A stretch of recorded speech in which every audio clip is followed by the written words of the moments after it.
আসসালামু আলাইকুম, welcome to Arfin creation. সবাই কেমন আছেন? আমরা বেশ ভালো আছি।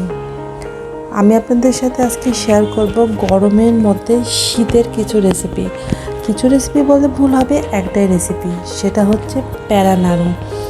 আর এটা হচ্ছে চালের গুঁড়ি এবং হচ্ছে নারকেল এর গুড় দিয়ে তৈরি করা হয়। এটা হচ্ছে খেজুরের গুড়। তো গুড় থেকে গিয়েছিল বাসায়, আর ওর মানে আজকে বাসাতেই ছিলাম বিকালবেলায়, তো ভাবলাম যে এটা তৈরি করি, বেশ ভালোই লাগে আর খুব সহজে হয়ে যায় আর কি। কোনো ঝামেলা, কোনো তেলে ভাজা, এগুলোর কোনো ঝামেলা নেই। তো আমি এই তো পানি ফুটিয়ে নারকেল, গুড় এবং হচ্ছে এলাচ, তেজপাতা এগুলো দিয়ে দিলাম একটু ফ্লেভার আসার জন্য। আর যেভাবে ময়দা খামির করে রুটি বানানোর জন্য ঠিক ওইভাবেই ময়দাটাকে একটু নেড়েচেড়ে খামির করে নিতে হবে। তো আমি এখানে মেজারমেন্ট করে নিইনি, যতটুকু দরকার ততটুকুই নিয়েছি। যতটুকু ময়দা দিলে খামিরটা একটু শক্ত হবে ততটুকুই করেছি। তবে খামিরটা যদি নাড়ুগুলো যদি বেশি শক্ত করতে চান তাহলে খামিরটা আরও বেশি শক্ত করতে হবে। তো আমি তো এইভাবেই যে করে নিলাম। আর এটার থিকনেসটা এরকম, মানে হচ্ছে একটু হাতে করেছি যার জন্য একটু খোলা খোলা মনে হচ্ছে। এটা আবার যখন আমি প্লেটে গোল করব তখন এটা সুন্দর হয়ে যাবে। তো এই তো আমি আগে অল্প কিছু বানিয়ে এটাকে আবার হচ্ছে একটু ছাঁকনিতে দিয়ে নিচে গরম পানি ফুটিয়ে জাস্ট এটা স্টিম করে নিতে হবে। মানে আমরা যেভাবে ভাপাই বা সিদ্ধ পিঠা করি ওরকমভাবে একটা স্টিম করে নিতে হবে।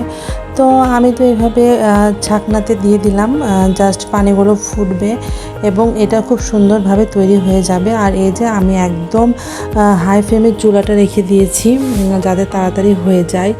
তো এই তো আমি এবার ধীরে ধীরে এগুলো বানিয়ে নিচ্ছি, কারণ ওটা স্টিম হতে হতে আমার এগুলো বানানো কমপ্লিট হয়ে যাবে।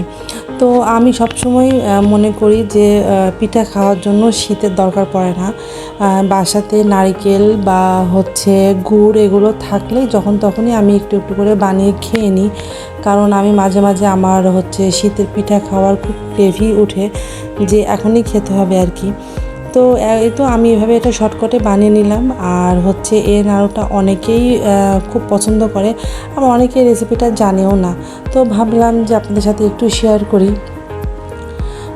তো এই যে কালারটা দেখেন কত সুন্দর আসছে, এবং হচ্ছে আমি এরকম করে খুব অল্প পরিমাণ জিনিস দিয়ে বানিয়েছি, অনেকগুলো হয়েছে। আর আমি এটার শেডটা গোল দিয়েছি, আপনারা যেরকম পছন্দ সেরকমভাবে এই শেডটা দিতে পারবেন। আর খুবই টেস্টি হয়েছিল যেহেতু নারকেল দেওয়া হয়েছিল। তবে একটা জিনিস খেয়াল করবেন, সেটা হচ্ছে যখন ময়দা খামির করবেন এক্সট্রাভাবে যেটা আমি তেজপাতা, এলাচ আর হচ্ছে দারুচিনি দিয়েছি সেটা আমি উঠিয়ে নিয়েছিলাম মাখানোর সময়, কারণ হচ্ছে সেটা দিলে হচ্ছে মুখে গেলে একটু খারাপ লাগবে। তো এই তো আমার নাড়ু বানানো অলমোস্ট শেষ, এবং কত সুন্দর কালারগুলো এসছে। আপনারা অবশ্যই বাসাতে ট্রাই করবেন, এবং এত গরমের মধ্যে একটু শীতের পিঠা খেয়ে শীতের মানে অনুভবটা করতে পারবেন। ওকে, আল্লাহ হাফেজ।